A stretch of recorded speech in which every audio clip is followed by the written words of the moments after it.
Esperando que lleguen más compañeros y compañeras, ¿sí? Hoy hay una persona que entra, sale y capaz que tiene problemas de conexión. Vamos a ver si se puede volver a conectar. Bueno, vamos arrancando, pues ya pasaron unos minutos de las 5. Les decía, habiliten el micrófono cuando quieran, escriban en el chat cuando lo consideren, así vamos de a poco. ¿Han podido ver el cronograma? ¿Han podido ver? ¿Qué dicen? ¿Lo han visto? Sí, profe, yo sí. Sí, profe, yo también. Porque yo les comentábamos entre todos el lunes pasado que el cronograma entendemos que deja claro qué vamos a hacer cada día que nos encontramos acá. Y nos imaginamos también que de alguna manera los y las prepara para saber con qué se van a encontrar y si cuenta con el tiempo para ir avanzando en algunas lecturas, ya saben a dónde ir a buscar esa lectura, o sea, irán por esos textos que les hable de esos temas que están en el cronograma. También seguro se han descargado la bibliografía, seguro se han descargado el primer archivo que aparece en el aula virtual, donde dice eje temático número 1, que ese primer archivo que está antes de toda la bibliografía, antes de los capítulos, se llama lista y guía bibliográfica, y si lo estuvieron mirando, lo que habrán visto allí es obviamente la lista de texto que les elegimos para trabajar este primer eje, pero también habrán visto una serie de recomendaciones, donde le decimos algunas cositas como que nosotros le damos un orden sugerido. Le decimos hoy, por ejemplo, empiecen a mirar Strahler primero, después miren a Joly, después miren a Errázuriz Corner, que es otro autor que tenemos, después vayan por los demás artículos, que son los de Quinteros, Lois, Harvey, ¿sí? Entre otros. Entonces, en esa primera hoja que ustedes se descargan del aula, tienen otra vez la lista de bibliografía para trabajar este eje y tienen también esa suerte de guía que la intención es darle una orientación por dónde empezar a leer. Y también debajo de eso les escribimos algunas pequeñas preguntas que ustedes tendrían que tener en cuenta para leer esos capítulos, porque no es lo mismo leer un capítulo sin nada como ayuda que tener 2 o 3 preguntas que les ayuden a buscar la información principal de cada capítulo. Por eso, si no vieron todavía ese primer archivo que está antes de toda la bibliografía en el aula, le repito cómo se llama Lista y Guía Bibliográfica Eje 1, así lo deben ver en el aula. Allí tienen no solamente el listado, la sugerencia por dónde empezar a leer, sino también 3 preguntas por cada tema que los orienta para después saber qué buscar en los textos. ¿Lo han podido ver? Sí, sí, sí. Bueno, genial entonces. Ese es el objetivo, de que eso sea la guía de qué cosa mirar en cada bibliografía. Y habrán, a ver, hay un micrófono abierto por ahí. Ahí se apagó el micrófono. No hay preguntas, ¿no? ¿Dudas? ¿Algo que quieran decir? ¿No? Bueno, en esa misma hoja, aparte de darle la lista de libros y esas preguntas guías para analizar esa bibliografía, le escribimos al inicio que se vayan consiguiendo algunas cosas para trabajar. Cuando hagan los trabajos prácticos y hagan los parciales, estas cosas las van a necesitar. ¿Qué cosas les fuimos pidiendo? habrán leído que les pedimos que se consigan un mapa planisferio político de esos grandes que se llaman cromos, que lo encuentran en las librerías. ¿Sí? Es el tamaño grande, ¿sí? Que abarca, es como, ¿cómo se llaman esos manteles chiquititos individuales, creo que se llaman? Bueno, un tamaño de eso es el planiferio físico-político, también conocido como planiferio cromo, que es el que está pintado de colores verdes, marrones, amarillos, con los nombres de los países y las capitales. Ese es el planiferio que necesitaría ir consiguiéndose. Y si no hubiera en la librería un físico político, también sirve el político, también sirve el planiferio que tiene nombres de países y de capitales. Así que les pedimos que vayan consiguiéndose eso. Les pedimos también que se vayan consiguiendo hojas milimetradas, pero para eso falta todavía 2 meses, pero si ustedes lo van teniendo ahora, dentro de 2 meses ya tienen algo que van a necesitar para trabajar. Hojas milimetradas, le vamos pidiendo que se consigan, bueno, un buen portamina para trazar algunas líneas, para marcar algunas cosas que después ustedes los van a enviar, un transportador le va a hacer falta, una escuadra le va a hacer falta, una goma, porque nos vamos a imaginar que en algunos meses van a borrar mucho, porque eso pasa mucho en cartografía, que van haciendo algunas cositas que necesitan borrarse. No porque nosotros queremos que ustedes se equivoquen, sino porque realmente algunas cosas necesitan estar atentos allí y a veces alguna equivocación hay. Y vamos a usar mucho portamina para marcar algunas cosas en los mapas, en otros ejercicios que le vamos a dar. Así que miren esa primera hoja que ahí le detallamos lo que necesitamos para que ustedes trabajen desde su casa. También les pedimos una calculadora científica que la vamos a empezar a usar dentro de 1 mes y medio, 2. Todo eso es para que se lo vayan consiguiendo. Así que miren esa primera hoja que descargan ante la bibliografía, que ahí entonces le decimos la lista bibliográfica, le damos las preguntas como guía para saber qué leer y qué buscar en cada texto, y le decimos también qué cosas necesitan para este cuatrimestre, ¿sí? Así que el que ya lo estuvo viendo, genial. Los que todavía no, vayan al aula, entren al aula nuevamente, que allí tienen esto que les acabo de comentar, ¿sí?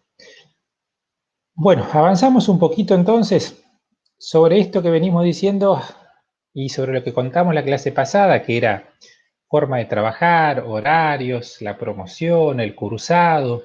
¿Todo eso quedó claro? ¿O hay alguna pregunta o duda?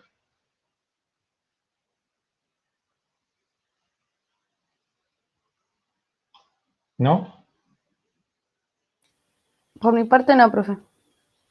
Genial, gracias. Bueno, entonces avanzamos un poco con lo que teníamos pensado hacer hoy, ¿sí? Bueno, ¿están viendo las filminas? Voy a pasarla desde acá. Si lo logran ver, la dejo así. Si no se ve, lo agrando como una presentación. ¿Lo pueden ver bien? Sí, se ve perfecto, ¿no? Bueno, genial. Entonces lo dejamos así, porque si lo agrando, a veces pierdo la posibilidad de ver lo que van escribiendo en el chat o lo que sucede en el aula. Bueno, lo dejo así. La clase pasada estuvimos hablando un poco de cómo entender a la cartografía. Les pasaba esta filmina y trataba de comentarle que estas dos definiciones, ustedes si la buscan la encuentran así. Hay un micrófono abierto, a ver. No sé quién es. No importa. No pasa nada. Yo le decía que si bien son definiciones que parecen de diccionario, la idea no es tomarla como definición del diccionario, sino realmente pensar qué quiere decir eso que está escrito allí. Empezamos por las definiciones de cartografía y no era cualquier cosa lo que le estábamos mostrando. Eran dos definiciones. Una era de la ASI, ASI significa, les contaba, Asociación Cartográfica Internacional, y la otra era de un autor que ustedes tienen para leer, que es Fernand Joly. Y Fernand Joly, yo les comentaba que es un clásico en el mundo de la cartografía. Las dos definiciones, una más extensa que la otra, tiene adentro, yo diría, mucho jugo para imaginarse lo que quiere decir cartografía. Porque cartografía no es solamente hacer mapas. Eso es una pequeña parte de la cartografía. Porque el hacer, el ponerse a dibujar mapas, hace que ustedes, cuando tengan que dibujar sus mapas, operen, o sea, sepan qué operaciones llevar adelante. En este caso, en este año, en esta materia, por ejemplo, en el SIG, qué cosas le van a hacer al SIG para que el SIG opere y saque el mapa que le vamos a dar para que hagan allá a fin de año. Son operaciones técnicas en este caso, o sea, dónde va el título, a dónde voy a poner el mapa, a dónde voy a poner la escala, o sea, decisiones técnicas, cómo lo voy a hacer, pero también la cartografía incluye explicaciones científicas, incluye también explicaciones y concepciones de arte, del mundo de las artes.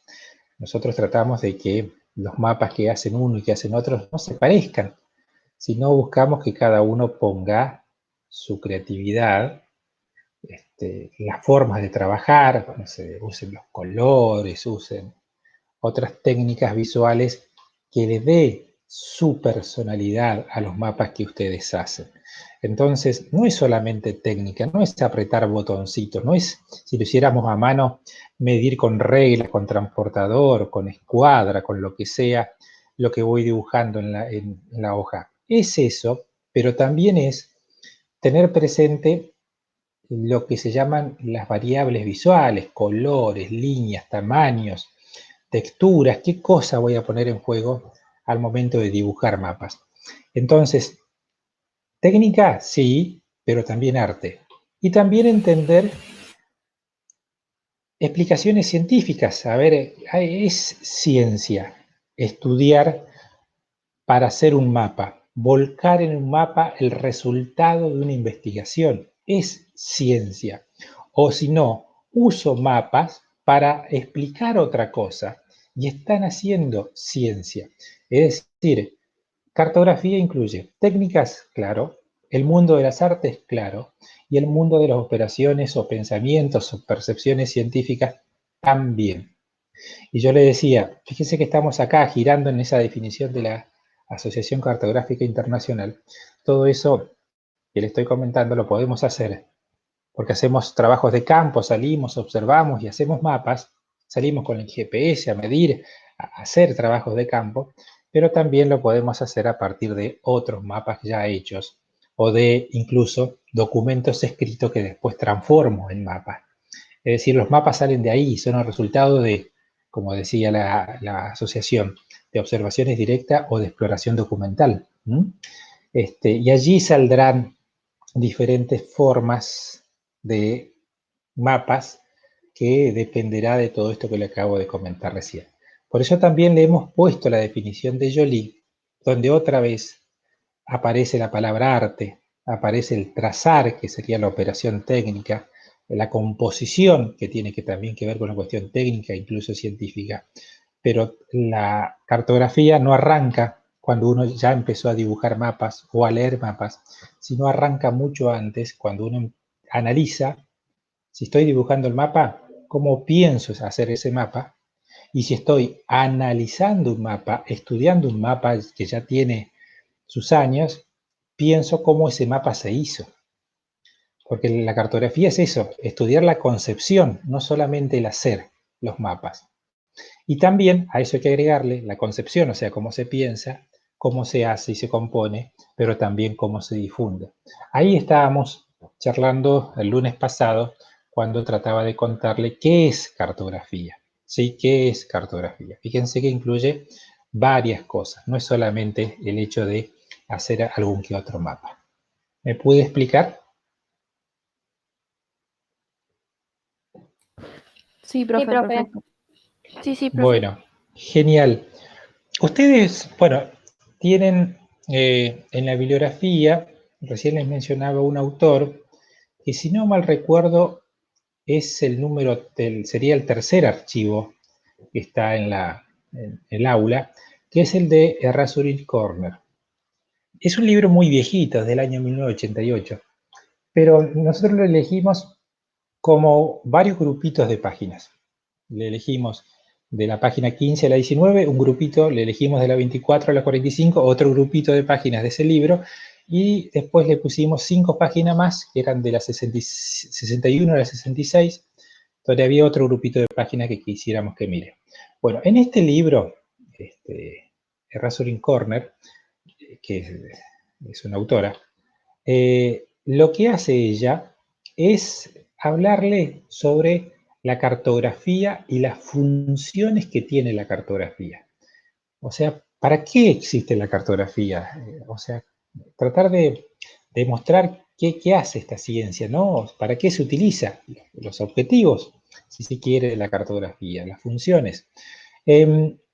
Y hace como una agrupación de todas las funciones en 3 grandes funciones. Y la llama así como la están leyendo. Yo voy a pasar las filminas y nos vamos a concentrar en el título de cómo se llama. Después vamos a ir de a poquito con cada una. Y si alguien quiere acotar algo, cuando les comente de qué se trata cada función, bienvenido sea. O consultar también, bienvenido sea. Miren, 3 funciones entonces son o serían las que esta autora agrupa que tendría la cartografía. Una se le llama, como la están leyendo, función de inventario o referencia. Cambio de filmina. La otra se llama función de investigación o experimentación. Y la última se llama función de explicación o correlación. Ahí están las 3 funciones. No hace falta que ustedes le escriban tal cual, porque recuerden que nosotros estas filminas se las subimos al aula, y como recién le dije, esto que estamos hablando ahora lo van a encontrar en esta autora, pero sí, a veces, cuando uno lee algún texto, es difícil imaginarse a qué se está refiriendo con cada función. Por eso, hoy me quería detener un ratito, unos minutos en cada una de ellas, para que realmente vean y perciban y se imaginen qué significa cada una de estas funciones. ¿Sí? Inventario, investigación, explicación. Serían las 3. ¿Sí? Vamos a ir despacito de a una. La función de inventario. ¿Un inventario a qué suena? Cuando ustedes ven la palabra inventario, ¿a dónde la ven? ¿A qué suele sonar el término inventario?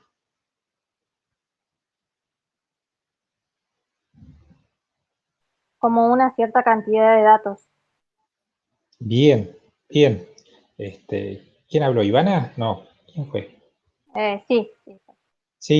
Sí, Ivana, a eso se refiere, a que hay datos, que allí hay datos, que allí hay información. ¿Dónde hay inventarios? Pues si van a visitar a la biblioteca tiene un inventario de libros. Y si se imaginan la biblioteca, lo que tiene es un inventario donde dice el título, tema, cantidad de páginas, editorial, etcétera, etcétera. Tiene un inventario. Y los inventarios hay en todos lados. Ustedes deben quizás tener inventarios o deben hacer sin querer inventarios en sus casas. No sé, cuando ordenan cosas de ustedes, o no sé, pero algún tipo de información sobre lo que hay en la casa, sobre cada elemento, sobre cantidad de esos elementos, sobre para qué sirven esos elementos, deben tener cierta organización de inventario en la casa. Resulta que la cartografía, el mundo de los mapas, ha tenido esta función desde siempre. Se la ha pensado la cartografía como esta ciencia que se encarga de inventariar datos geográficos. Información, como decíamos recién, información. Le puse acá, y así también lo van a leer en este libro, que es la función más antigua porque de eso se trataron los primeros mapas. Pero eso no quiere decir que esa función se haya abandonado. Es más, me animaría a decirles que esta función de inventario es todavía la que más está presente en los mapas que se hacen hoy, en los mapas que ustedes ven o han visto recientemente. ¿Para qué miran mapas? Para buscar información. Y ejemplos me imagino que deben haber muchos. ¿Cuándo han ido a buscar información a un mapa? A ver si alguien me cuenta cortito. ¿Cuándo han ido a buscar información a un mapa? ¿Buscando qué, por ejemplo? La ubicación de algún lugar, alguna ciudad. Bueno, Perfecto, O la localización, por ejemplo, de médicos, dónde atienden los médicos, en qué perfecto, lugares. Fernanda. Ujú. Sí, uno consulta, por ejemplo, los planos para ver dónde están los consultorios. Esa es una acción que cada vez es más común, buscar eso, ¿no? Buscar negocios, buscar etcétera, etcétera, cosas. O cuando se van de vacaciones, buscar a ver qué recorrido. Muchos tenemos la costumbre de cuando llegamos a una ciudad nueva, vamos a ese localcito chiquitito que se llama información turística a buscar algún plano para ver a dónde voy a ir en los días que siguen, ¿no? A dónde voy a pasear. O sea, voy a buscar información. Y los mapas, en estos turísticos, por ejemplo, que estamos diciendo recién, o los que decía Fernanda también, que tienen información sobre X temas, ella hablaba de médicos, por ejemplo, es nada más que información. Esos mapas uno lo puede pensar como depósitos de información, que describen cosas, que me dicen la dirección es esta, y estos médicos son especialistas en esto, ¿sí? Y no en otra cosa. La función de inventario o referencia, fíjense que acá cobra sentido la palabra referencia, porque me refieren a ese dato que yo necesito, sea para ponerme a pasear en un lugar que estoy visitando, o sea para buscar atención médica si eso es lo que estoy necesitando. O sea, una base indispensable para moverme, accionar, pensar. El hecho de pasear, estoy accionando sobre el territorio, lo estoy recorriendo. El hecho de, no sé, pensarme, a ver, voy a poner un negocio, X negocio en tal ciudad. Miro los planos, me imagino los planos para ver dónde finalmente voy allí a poner mi emprendimiento comercial. Es decir, fíjense, otra acción que yo desarrollaría en el territorio, comercio. Entonces, la función de inventario, ese papel, ahora también hay mapas digitales o ese mapa digital, tiene ese objetivo, esa función de depósito de información descriptiva, describe algún fenómeno. Así fue en los primeros años de la cartografía y así sigue siendo hoy. Le reitero lo que le decía recién. Es la función más clásica, más antigua, pero no por eso se ha dejado de usar. Le decía y le reconocía también que todavía sigue siendo una de las funciones principales que les damos al mundo de la cartografía. ¿Alguna consulta o comentario?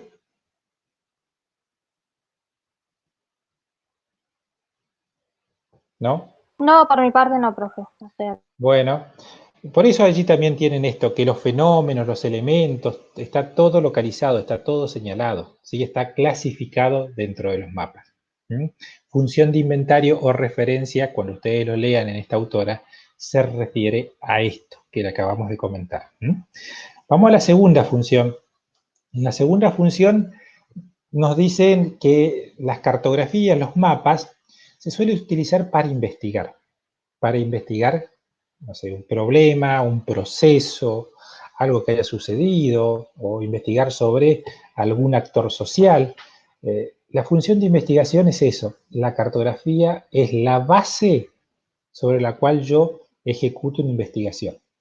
A partir de donde yo pienso, raciono, o sea, proceso la información para seguir investigando la problemática que me interesa en ese momento, ¿no? Ahí también lo notamos que permite comparar los inventarios y proyectar conclusiones. ¿Por qué? Porque las cartografías, a veces, cuando yo le doy esta función de investigar, suelo comparar mapas distintos o productos cartográficos distintos para que me permita sacar alguna conclusión. Les doy un ejemplo. Hablemos de los planos. Y vayamos a un ejemplo bien concreto. Vamos a suponer que el mes que viene se vendría una lluvia extraordinaria. Llovería un montón en 24 horas. Uno podría, si tuviera esa información, decir, bueno, a mí me interesaría investigar y proyectar a ver qué pasará con esa investigación. O hacemos lo contrario, vamos a lo que ya ocurrió. Yo diría, a ver, se inundó tal parte de tal ciudad con tal lluvia extraordinaria, y a mí me gustaría entender por qué esa lluvia, que no fueron muchos milímetros, pues no cayeron 1000 milímetros, habrán caído 100 milímetros, pero porque para esta zona es catastrófica, ¿por qué causó justamente esa catástrofe? Y uno podría decir, yo eso lo puedo investigar mirando mapas. Comodoro Rivadavia vivió una situación similar. ¿Y qué habrá pasado en Comodoro Rivadavia? ¿Por qué fue una catástrofe? Y si uno buscara los mapas de las alturas de relieve, donde uno viera los cañadones por donde escurriría el agua, si hay una lluvia extraordinaria, tengo ese plano o esa carta topográfica que me muestra el relieve, lo cruzo con otro que también me permite ver, por ejemplo, las pendientes hacia dónde va el agua, lo cruzo con un mapa urbano que me indica dónde están los barrios, qué tipo de construcción hay, lo cruzo con otro mapa que me muestra la cantidad de personas que habrían viviendo en esos barrios, los cruzo, no sé, con otra información, no sé, de vegetación, qué vegetación hay allí. Fíjense que si empezamos a cruzar cartografías, empezamos a sacar conclusiones y podemos arribar a ciertas respuestas de esa investigación donde buscaríamos explicar por qué una lluvia ocurrida en 24 horas causó una catástrofe en una localidad X, que puede ser Comodoro o cualquier otra. O sea, esta sería un ejemplo de función donde uno usa el mundo de la cartografía para investigar o experimentar determinadas explicaciones o conclusiones. ¿Alguna consulta o comentario con esta?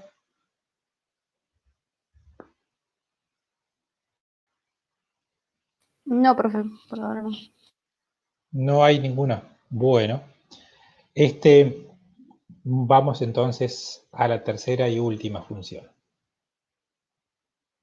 Esta se llama, como la están leyendo allí, lo están viendo como la función de explicación y correlación. Que, por ejemplo, miren, para no cambiarle el ejemplo, estábamos hablando de estas cartografías que usaba para explicar de por qué se transformó en una catástrofe una lluvia caída en un determinado lugar.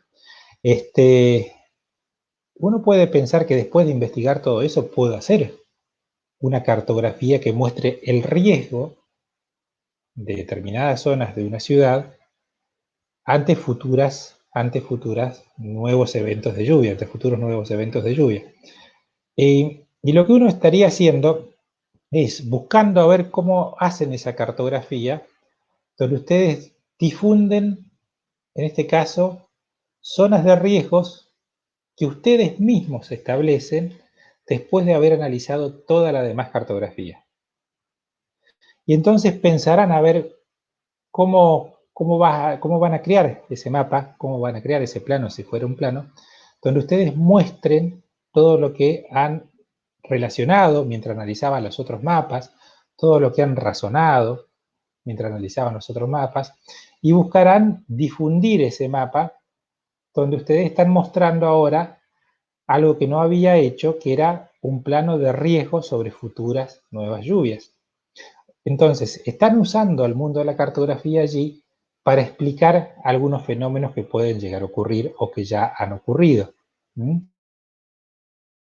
Diferentes colores, de acuerdo si es más riesgoso o menos riesgoso una zona, están, fíjense, ya dando conclusiones, diciendo, ojo, que acá realmente la catástrofe puede ser grande, acá tendrá menor impacto, etcétera, etcétera, pero están explicando a través de una cartografía la problemática, que en este caso serían los riesgos de catástrofes producto de una lluvia extraordinaria. Fíjense que las tres funciones, es como que fueran de menor a mayor. En la primera está el dato, busco el dato. En la segunda lo uso para investigar.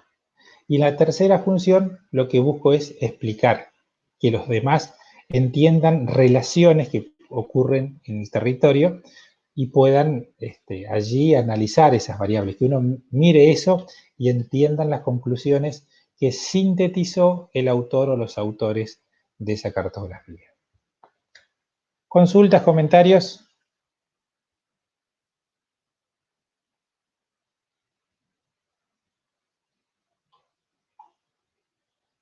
¿No? No, Bueno, profe. pregunta. ¿Cuál de estos usos han estado presentes en su vida? ¿Cuál de los tres?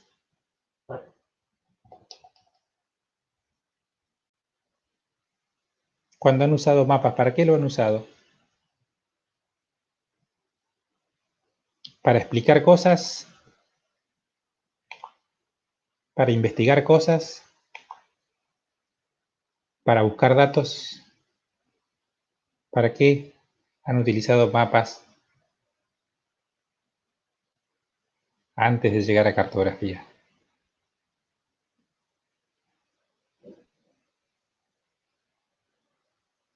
Chan.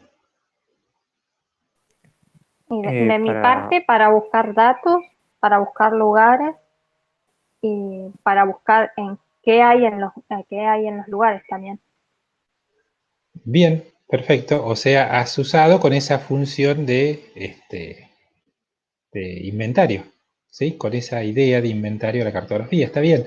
Entonces le pregunto para que ustedes vean a dónde se ubicaría eso que ustedes han hecho dentro de las funciones, ¿sí? ¿Quién más estaba por ahí diciendo algo? Yo, Julián. Sí, Julián. No, también era para, digamos que también usaba mapas así para señalar dónde estaba alguna ciudad o un país también. Eso nada más quería agregar. Bien, para buscar información.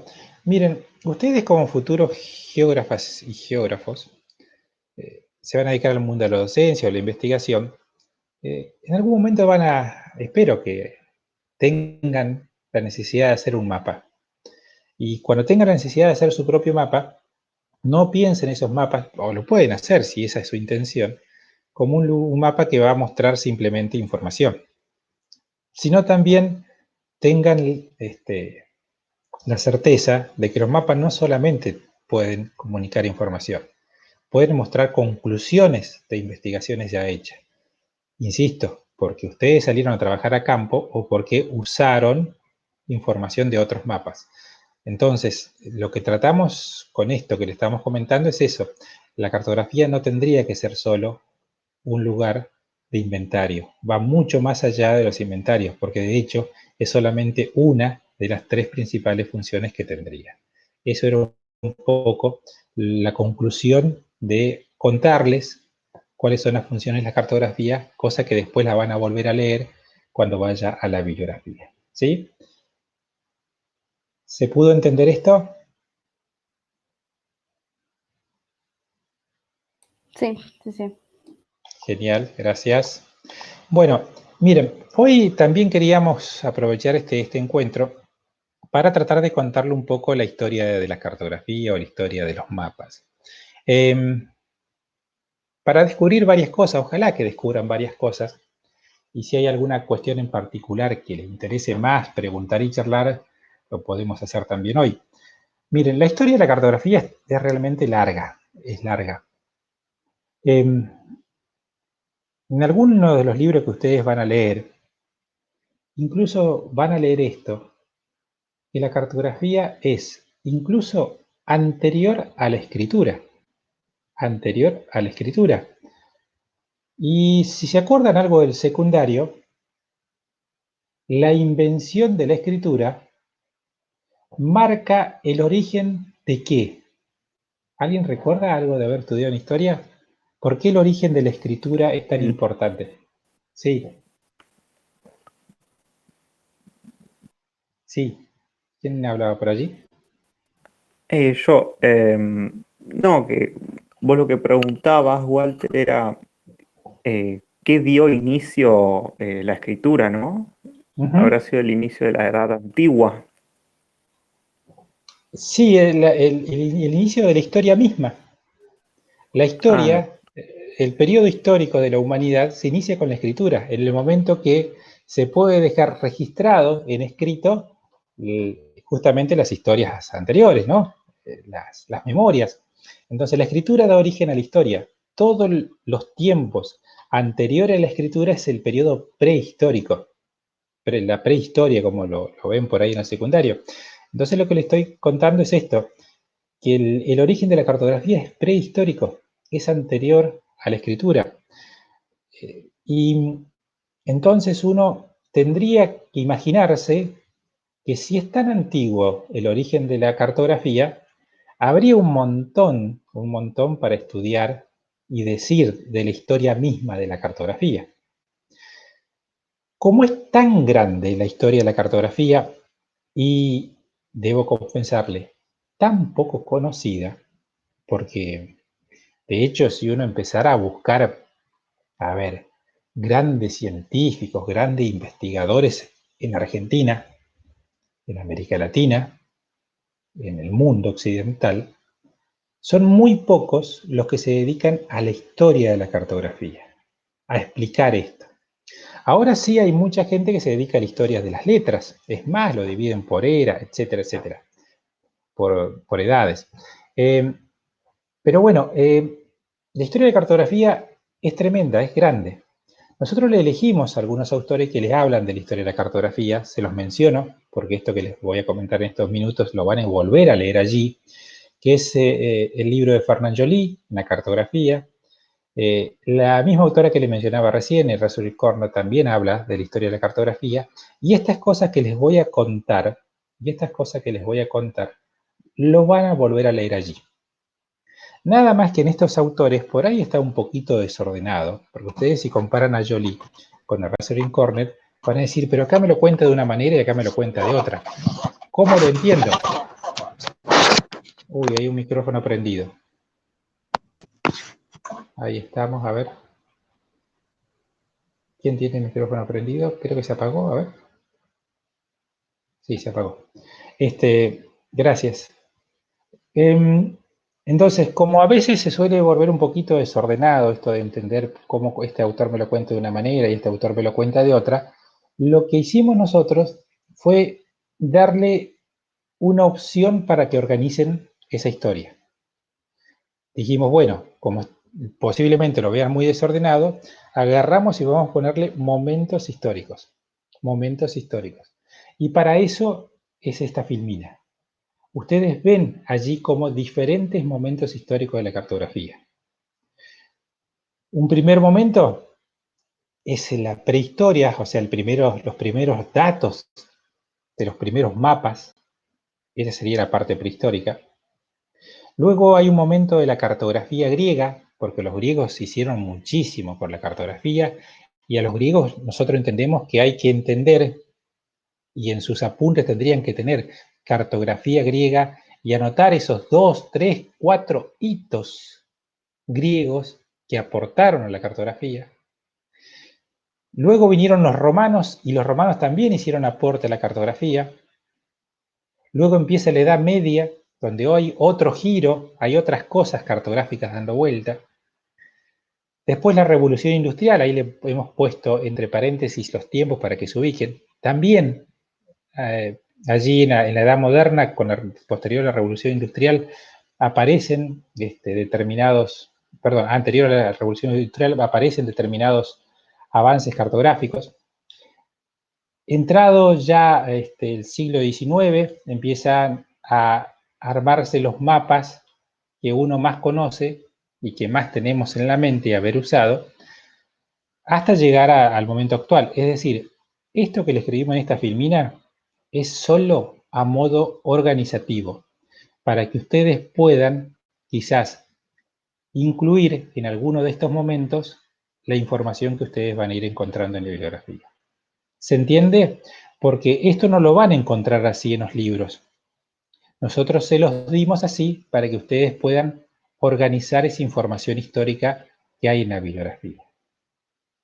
¿Se entiende por qué le dimos esta organización? Sí, profe, sí. Bueno, lo que voy a tratar de hacer ahora es ir indicándole cuáles son esos hitos, o sea, de la cartografía griega, a dónde ponen el ojo. Porque en los libros ustedes van a encontrar muchos griegos aportando a la cartografía, pero yo lo que les quiero contar hoy es cuáles de esos griegos son los más importantes y por qué lo son. Lo mismo cuando hablemos del periodo romano, del periodo de la Edad Media, de la Edad Moderna y las demás, ¿sí?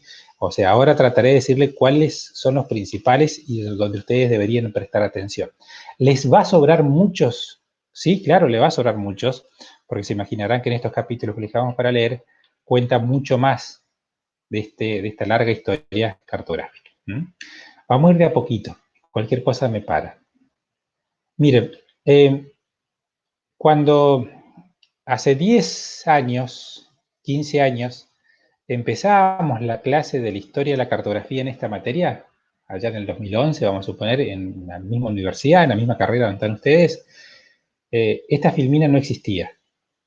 ¿Por qué no existía? Porque este fue un descubrimiento reciente, de los últimos 5 años. Hace 5 años, recién apareció este registro que se lo toma como un descubrimiento del quizás, mapa más antiguo que haya existido, al menos el descubierto. No significa que es el más viejo, es el que tiene muchos años y que se conoce hoy. Quizás en 10 años haya otro que sea el más antiguo, ¿no? Y ustedes lo que dicen, está hablando de mapa, yo estoy viendo una pared de puede ser una cueva, donde hay allí algo dibujado. Y ustedes dirán, pero esto no es papel. Y en realidad, lo primero que tenemos que saber es que los mapas no tienen por qué ser en papel. Existen mapas que están grabados en la roca. Y este es el caso. Ahí tienen hace cuánto se habría dibujado este mapa, un montón. 6.200 años antes de Cristo. Tienen en dónde, en Turquía, una península que se llama Anatolia, que está en Turquía, y alguien dibujó en ese lugar, en esas rocas de Turquía, ha dibujado la ubicación de una ciudad. Así han dicho los estudiosos que lo que está allí dibujado es una ciudad, y un volcán que estaba allí cerca de la ciudad. Yo se lo agrandé por acá. No sé si ven mi cursor. ¿Ven mi cursor? Sí, sí, sí. Sí. Obviamente todo esto es la roca, la pared. Pero acá estaría ese volcán. Acá estarían esos hogares, esas casas, ubicados alrededor del volcán. Es decir, alguna persona, se encargó de dibujar un pequeño plano de ese lugar, en donde el volcán era protagonista en ese lugar. Lo dejó dibujado allí y ha sido encontrado. Entonces, fíjense que la intención es empezar a borrar esa idea de que los mapas es todo aquello que viene en papel y que tienen las formas que uno tiene acostumbrado a que tengan los mapas. En realidad existen otras cartografías y esto sería algunos de los modelos más antiguos. Y si a alguien alguna vez le interesaría investigar cartografías grabadas, en América Latina hay muchas cartografías grabadas. No son prehistóricas, no tienen tantos años, pero sí los mayas, los aztecas, solían hacer grabaciones en sus templos y en algunas cuevas donde dejaban plasmado algo que había en el espacio cercano. Algunos templos, o sea, algún dibujo que daba la idea de que me están mostrando cómo era el lugar, me están mostrando algo de su mundo. Existen en América varios mapas anteriores a la llegada de los españoles. Es más, existen pinturas rupestres en Argentina que no son tan antiguas como la de Turquía, pero que sí estarían mostrando ubicaciones de cosas en el espacio y que pueden ser considerados mapas grabados en la roca. Miren, yo le decía, esto no estaba hace 10 años en esta cátedra, porque hace 10 años el registro más antiguo era este. Era, en este caso, no una roca, sino una tabla de arcilla, una roca de arcilla. Ahí viene desde cuándo, ¿no? Del periodo persa, hace también un montón, 500 años antes de Cristo, donde en este caso pertenecería al mundo babilónico, donde allí los babilónicos han escrito jeroglíficos en la parte superior, pero después han dibujado lo que ellos consideraban como el cosmos o su lugar tanto real como imaginario de donde ellos estarían. El cosmos babilónico es eso, es lo real sumado a lo que ellos consideraban también como fuerzas sobrenaturales. no deja de ser un mapa porque ubica esos elementos en un plano, queda ubicado. Si quieren buscar explicación de este mapa, pueden entrar al Museo Británico, que ahí está la tabla de arcilla original, y está la explicación en detalle de esto, ¿no?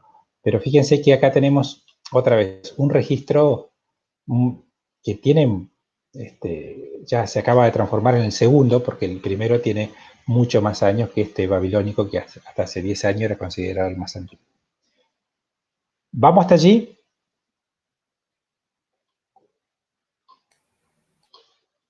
Sí. ¿Sí? Periodo prehistórico, entonces. Mencionamos los dos registros más antiguos. ¿Hay otros? Sí. ¿Cuántos? Muchísimos, por mencionar, pero estos serían los dos principales. Incluso este mapa también se lo mostramos, y ustedes lo van a leer, lo van a encontrar en el libro de Fernand Joly, que se los ponemos diciendo que es un mapa también, es un mapa, así lo van a ver el dibujo, que lo que trata de hacer este ejemplo, este dibujo, este mapa, es tratar de que nosotros nos enteremos de que los mapas son efímeros, aparecen y desaparecen a lo largo de la historia. O sea, hay muchos mapas olvidados que se han destruido o han sido creados para que duren un ratito. Y este es un ejemplo de esos mapas. Siempre los estudiantes cuando dan un final o un parcial dicen, este es el tercer mapa más antiguo. Y no, no es el tercer mapa más antiguo. Es simplemente un ejemplo de un mapa efímero.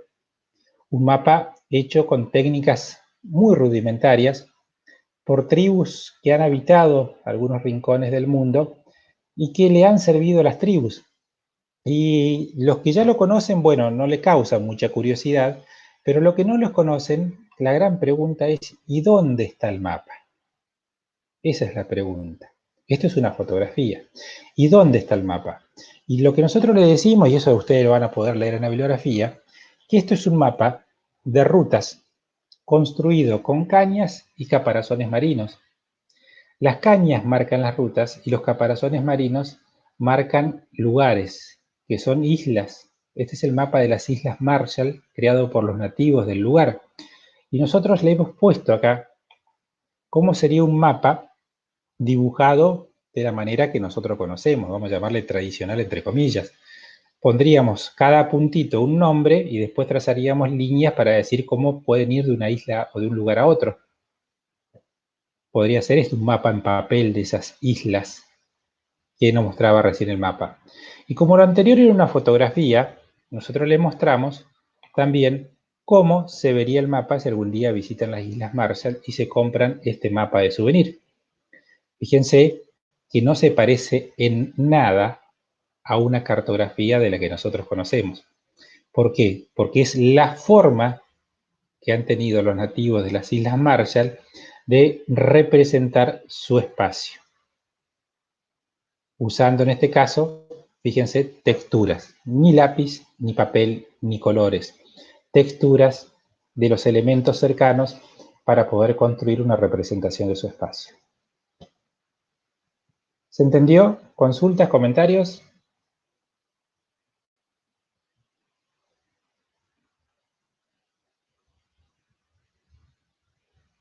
¿No?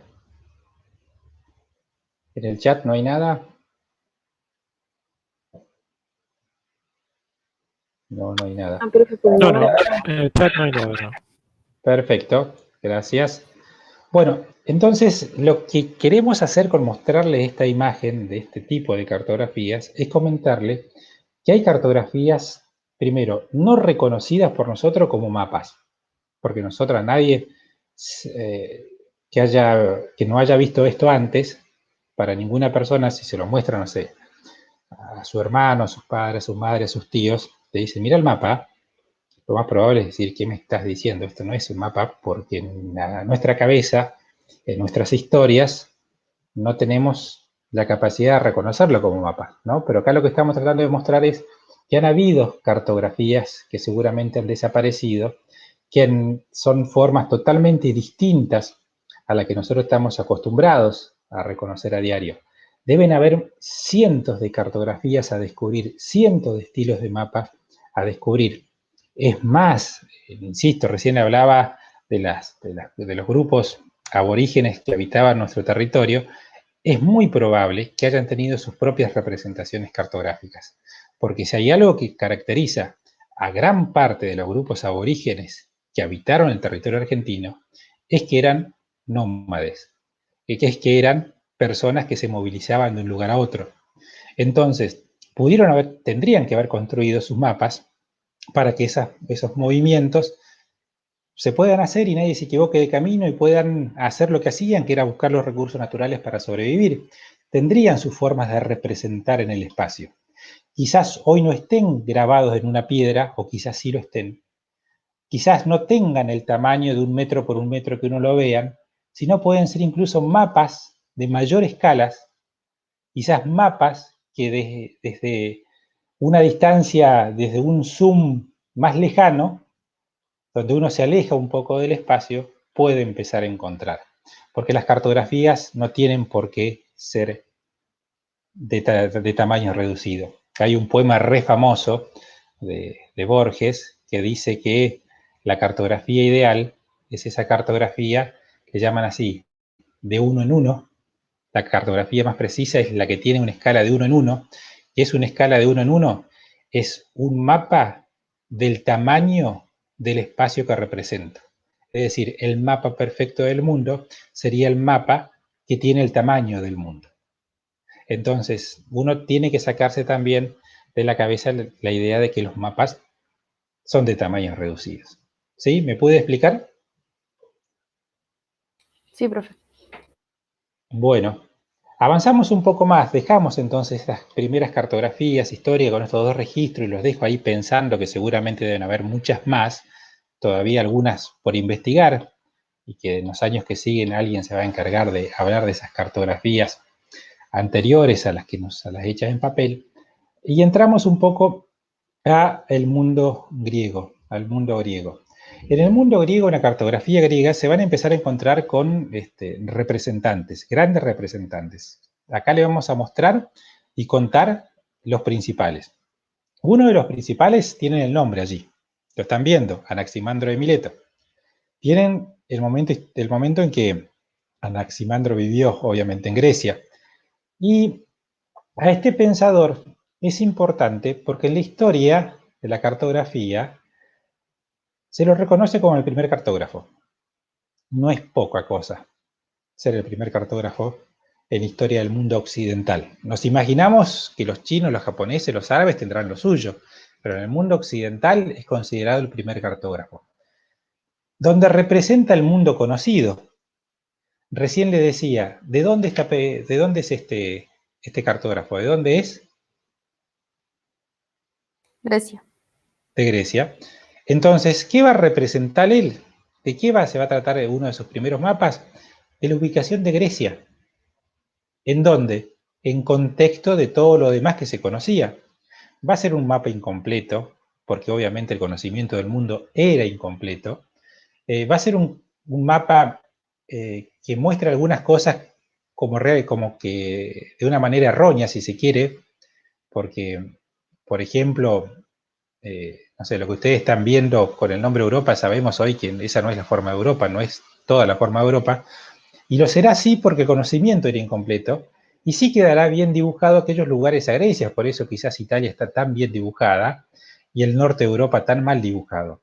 Pero a Anaximandro de Mileto se lo reconoce el primer cartógrafo porque logra sintetizar en un mapa la ubicación de Grecia respecto a su entorno. Y como para los griegos lo más importante era el mar Mediterráneo también va a estar perfectamente dibujado. Por eso cobra una importancia relevante este referente griego como uno de los elementos a tener en cuenta cuando uno habla de la historia griega de la cartografía. Avanzo un poco más. Otro representante del mundo griego lo tienen allí, ¿sí? El nombre, Heródoto, tienen también la fecha en cuando este referente vivió en Grecia.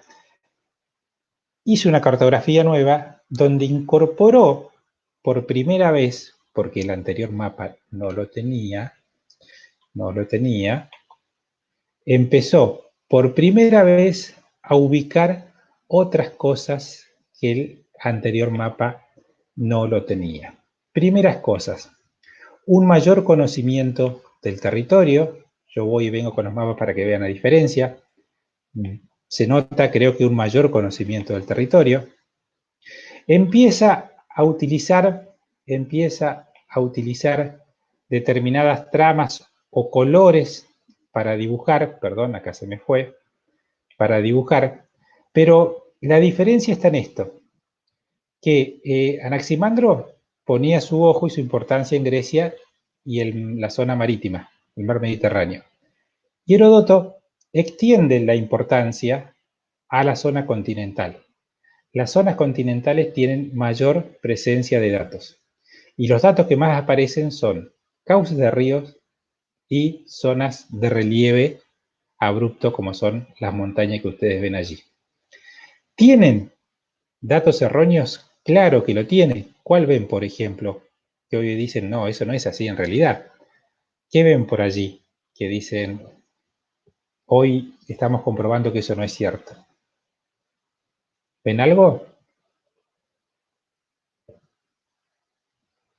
¿Esto qué sería?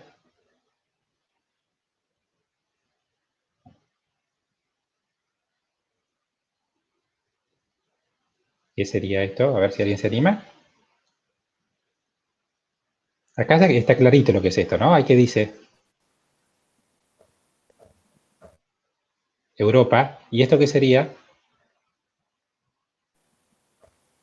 Ese ¿Qué sería continente? África, ¿no? África, sí. Y África tiene un río re famoso, ¿lo ven ahí? Claro, el río Sí. Nilo. El río Nilo tiene un curso que es de sur a norte. Acá tiene una orientación que no es real. Pero bueno, era lo que se conocía. Y ustedes dirán, ¿cómo? ¿En los mapas se pueden poner cosas que no son ciertas? Sí, porque uno se puede imaginar lugares que no existen. De hecho, los cartógrafos muchas veces han hecho eso. Han marcado cosas reales, pero también han marcado cosas imaginarias. Y si no es hoy, será la clase que viene, aún lo seguimos haciendo. Seguimos mostrando cosas en los mapas que si uno lo Profe, interroga, sí, puede ser también que esté la India y se muestra, dice India, que también forma acá, parte, claro, que tampoco está exacto, bien que ubicado. tampoco se condice con la realidad, tal cual. Ni hablar de los contornos costeros, ¿no? De los tamaños de los continentes.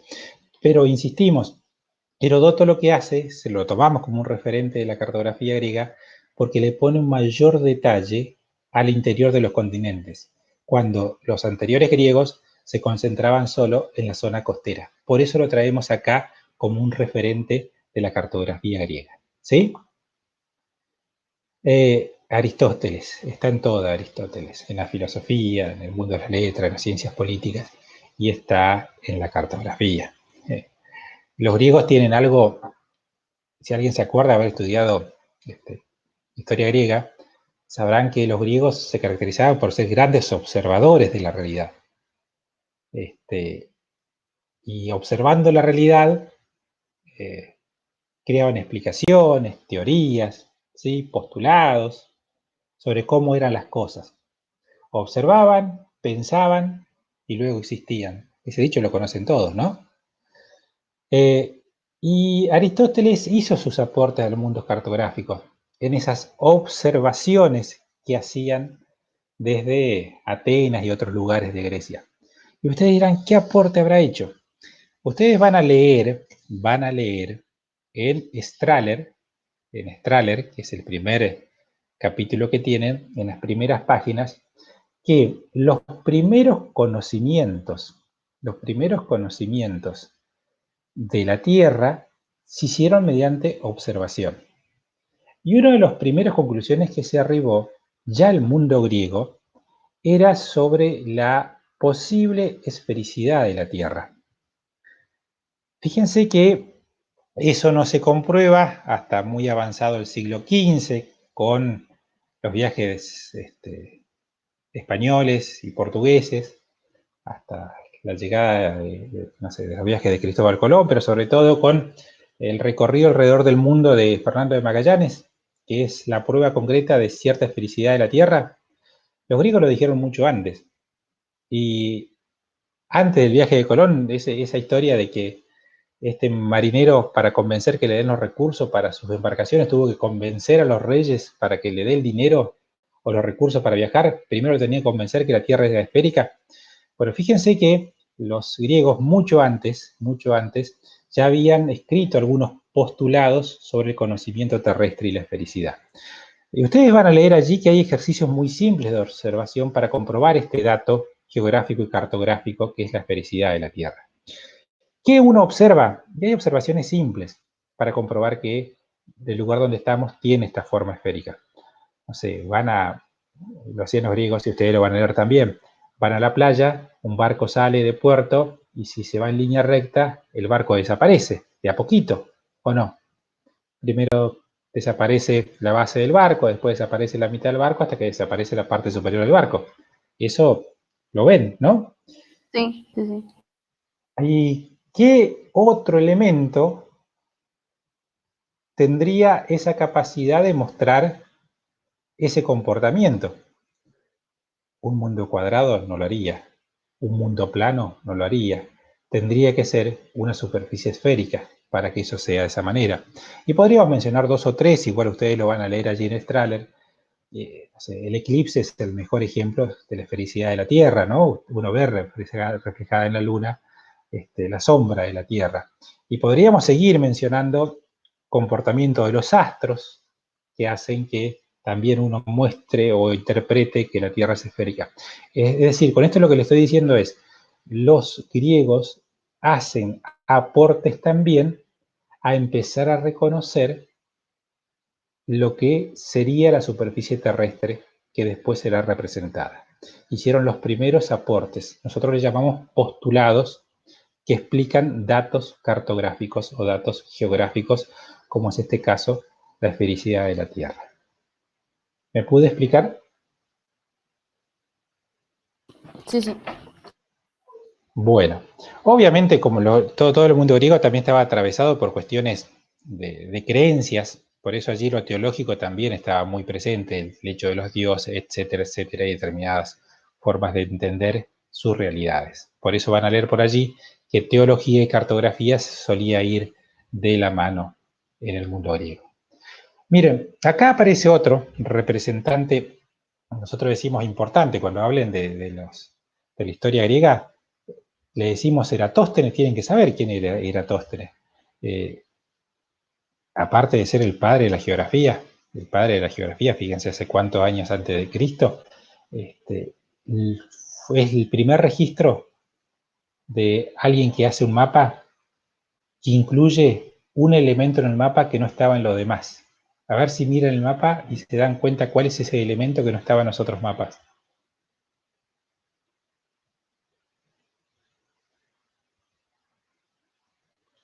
¿Qué elemento hay aquí que no estaba en nosotros?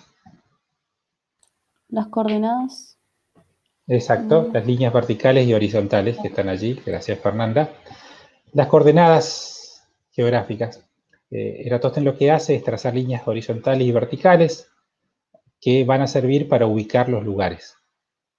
Entonces, esa incorporación de las coordenadas hace que Eratóstenes se transforme en el padre de la cartografía porque es el que primero logra empezar a crear una técnica para ubicar con mayor detalle las cosas que representan y están presentes en el mapa. Si antes al no existir las líneas de coordenadas, era más difícil las ubicaciones absolutas de las cosas sobre el mapa. ¿Sí?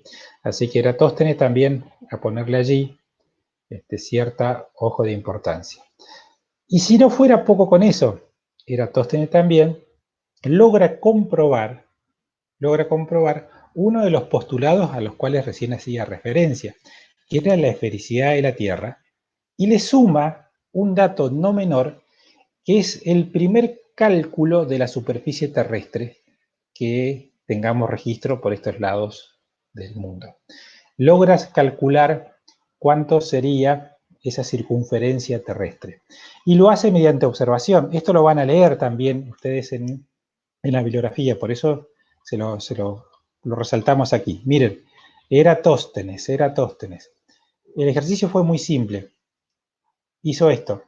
En Alejandría, que aquí está el mapa donde se encuentra Alejandría, en lo que hoy se llama Egipto, en esa ciudad había un obelisco, porque era normal que los obeliscos sean uno de los elementos que estaban presentes en prácticamente todas las ciudades griegas y del Oriente Medio. Miren, aquí había un obelisco, aquí en la otra ciudad, que en aquel entonces se llamaba Siena, hoy esa ciudad sigue existiendo y se llama Asuán, también había un obelisco, y Eratóstenes lo que hizo fue un experimento. Vio o buscó observar un mismo día y una misma hora a ver cómo se comportaba la sombra en uno y en otro obelisco. Y lo que él descubrió fue esto, que si un día la sombra se proyectaba de manera recta porque el sol estaba justo arriba, en vertical, al obelisco de Siena, en ese obelisco no habría sombra. Y en ese mismo momento, los rayos solares sobre el obelisco de Alejandría sí proyectaba sombra, producto de esta diferencia, ¿no?, en la circunferencia terrestre. Y lo que él hace es algo muy simple, una operación de una regla de 3, que acá en cartografía la vamos a usar mucho, la regla de 3, que es una operación lógica. Dijo esto: yo conozco algunas cosas para empezar a calcular cuánto tendría la circunferencia terrestre, habría dicho. ¿Qué es lo que conozco? Conozco este ángulo que se crea esta sombra aquí, que aquí no lo tiene, pero que sí lo crea aquí. Conozco este ángulo. Si uno lo midió, de hecho lo midió, tenía esta medición, 7,2 grados era este ángulo, y él decía, si acá me proyecto una sombra de 7,2 grados de ángulo, y yo sé otros datos como por ejemplo la distancia que hay entre Alejandría y Siena, que para ese entonces eran 787,5 kilómetros, y sé que una circunferencia tiene 360 grados, puedo escribir una regla de 3. Lo que él dijo es esto. A ver, en 7 grados, 2 de sombra entre una ciudad y otra, que es el ángulo que se forma entre este obelisco y este obelisco, que está representado también en la sombra del obelisco de Alejandría, en 7,2 grados hay una separación de 787 kilómetros entre estas dos ciudades. Si yo sé que la circunferencia tiene 360 grados, puedo saber cuánta es la distancia total de la circunferencia, cuánto viajaría alrededor. Y ese cálculo le da como resultado esto que ustedes ven acá, 39.375 kilómetros. La regla de 3 decía esto: 7,2 grados son 787 kilómetros, 360 grados son X. Y ese X le dio como resultado casi 40.000 kilómetros, casi 40.000 kilómetros. Y ahí hemos escrito el dato real de la circunferencia terrestre en ese lugar, y van a ver que realmente le erró por muy poquito. O sea, Eratóstenes, aparte de hacer el aporte que recién hace un ratito le mencionaba, también aporta esto. Es el primer cálculo más aproximado de la circunferencia terrestre. Por eso Eratóstenes es alguien importante tener en cuenta en historia de la cartografía. ¿Consultas, comentarios?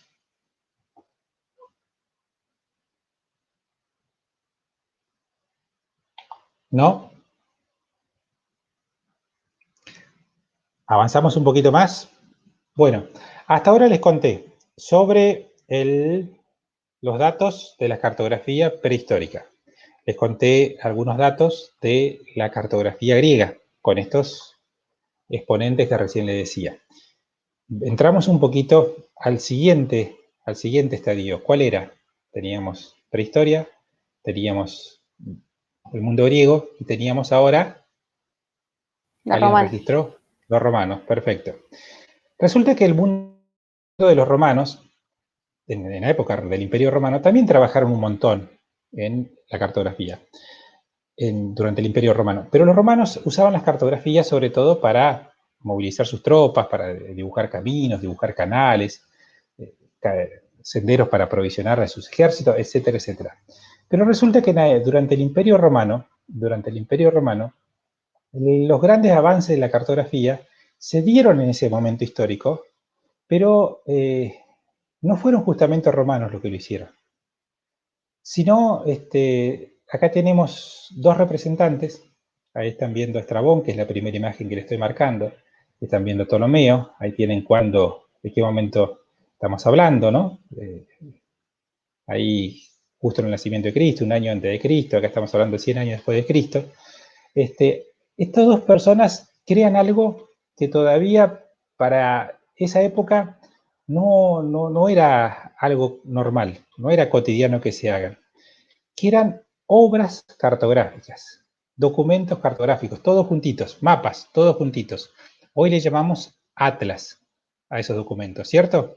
El atlas no es otra cosa que un libro lleno de mapas que me da información. Resulta que Estrabón y Ptolomeo, mientras el Imperio Romano, esa Roma se iba expandiendo por toda Europa, por parte de Asia, por parte de África, inclusive, ellos estaban creando, mientras esa expansión sucedía, sus propias obras cartográficas. Los dos, no sé si habrán, pues, obviamente lo supusieron de acuerdo, no sé si se ha copiado uno del otro o ha sido producto de la casualidad, a las obras que crearon las llamaron igual, las llamaron geografía, tienen el mismo nombre. Y ahí les escribí en forma sintética cuánto incluía esa obra. Uno tenía 18 volúmenes, la otra tenía 8 volúmenes. Se llegó a imprimir allí, no sé, más de 8.000 lugares con latitudes y longitudes, con mapas. Entonces, estas dos personas son referentes de la cartografía porque logran hacer las primeras grandes obras cartográficas, las grandes obras que tenían gran cantidad de mapas y gran cantidad de información. Por primera vez no eran productos sueltos, desparramados por allí a lo largo de una biblioteca, sino eran unidas en estos volúmenes creados tanto por Estrabón y luego también por Ptolomeo, ¿sí? Ambos obviamente trabajaban en sus propios estudios, incluso en el caso de Ptolomeo también era bibliotecario, donde utilizaba la propia biblioteca para crear sus primeras obras que contenían más de un mapa, ¿sí? Más de un mapa. Fíjense hasta qué cantidad de mapas, ¿no? Más de 8.000 lugares cartografiados a la perfección en el caso de Ptolomeo. ¿Se entiende por qué Estrabón y Ptolomeo aparecen en la historia? Pero fíjense que esto se da en el momento del Imperio Romano. Por eso se lo mencionamos acá y no hacemos referencia a los romanos. Usamos el Imperio Romano para ubicar temporalmente a Estrabón y Ptolomeo. ¿Sí? ¿Me pude explicar? Sí. ¿Sí? Acá tenemos unos de los mapas de Ptolomeo. El tamaño es realmente grande de este mapa. Lo pueden buscar, van a ver que realmente tiene varios metros. Aquel original de Ptolomeo y después está reproducido de otros tamaños también. Fíjense lo que representa, muchos datos, muchas cosas escritas, mucho detalle, muchos colores, etcétera, etcétera. Aparece la latitud y la longitud, las coordenadas que recién hacía referencia a las compañeras. Y también aparece allí la teología, las creencias, ¿no? Los vientos dibujados allí con de alguna manera, ustedes están viendo, ¿no? Los vientos allí dibujados alrededor del mapa, se ve, ¿no? Sí, sí, sí. O sea, se incluyen las cartografías,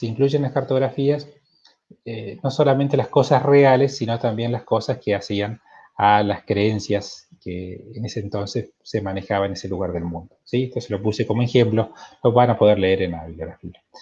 Bueno, fíjense que lo que estuvimos hablando ahora, nos vamos a dedicar un ratito a la Edad Media, después si quieren paramos un ratito o seguimos un rato más, ustedes me dirán, pero fíjense, mapa prehistórico sí, ya los dos registros están. ¿El mundo griego creando mapas? Sí, con los pensadores que recién les mencioné como los principales. En la bibliografía hay un montón más, pero ustedes concéntrense en esto que les dijimos. Después, en plena época romana, ¿hubo algo nuevo? Sí, los volúmenes, que tenían mucha información cartográfica. Eso es lo principal de esa época del Imperio Romano. No tanto nosotros no le ponemos el ojo a lo que los romanos fueron haciendo. Y en la Edad Media, que para los que no recuerdan cuándo o a qué se llama Edad Media, estamos hablando entre el siglo V y el siglo XV, aparecen unos mapas que hasta ese entonces no se habían producido. El nombre lo tienen ahí. ¿Están viendo los esquemas, los dibujos? Debajo tienen el nombre de cómo se llaman estos mapas. Se llaman mapas TNO. El nombre de qué significa TNO lo tienen acá al lado, ¿no? Orbis Terrarum. Pero fíjense que te sale de cómo se ven los mapas. Una circunferencia que representa una O y algún dibujo interior que muestra alguna letra T. ¿Lo ven? TNO. Les muestro, este sería el esquema de cómo son, pero les muestro un mapa TNO de verdad. Este es un mapa. Si visitan en algún momento Europa, los castillos medievales o alguna iglesia construida en esa época, se van a encontrar con dibujos como estos, unas cúpulas medievales. Ustedes dirán, ¿y dónde está el mapa? ¿Por qué es un mapa? Porque representa el espacio cercano, elemento del espacio ubicado respecto a otros elementos. Acá no hay anotaciones, porque de hecho no ven nada escrito, pero sí ven dibujos que representan cosas. Representan el mundo conocido, estamos hablando de Europa, el mundo conocido, representan las 3 tierras conocidas en Europa, la Europa misma, esto que ven acá es África y esto que ven acá es Asia.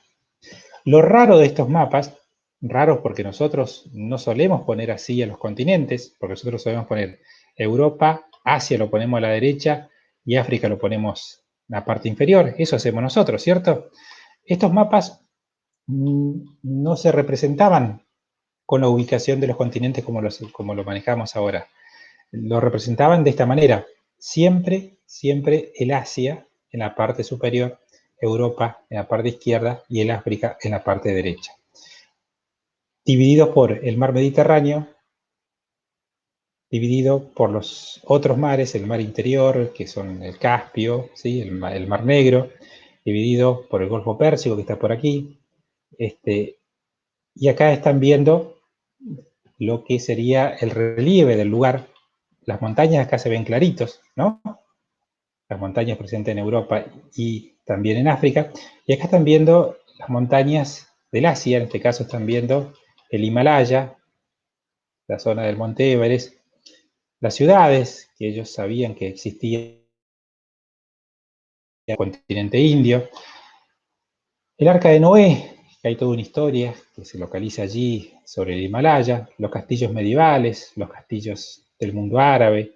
Es decir, están representando características de esos 3 mundos que convivían en esta parte occidental de Europa. La Europa misma, Asia y, en este caso, África. ¿Se entiende estos mapas? ¿Qué es lo que representa y cómo lo tienen que ver?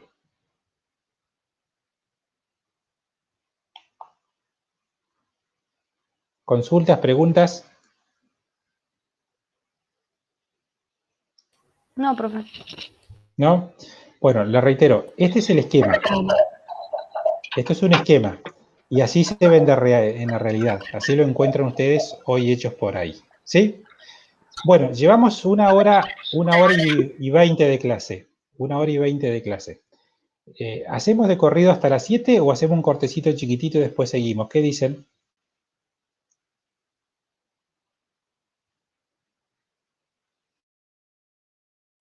Por mí podríamos hacer de corrido hasta las 7. Bueno, ¿alguien más? Sí, coincido. Bueno, vamos con lo que dice Florencia entonces. Profe, yo Hacemos de quería hacer corrido una hasta las 7. consulta. Sí, decime. Ahí estaba el concepto de norte, sur, este y este, pero ¿dado vuelta?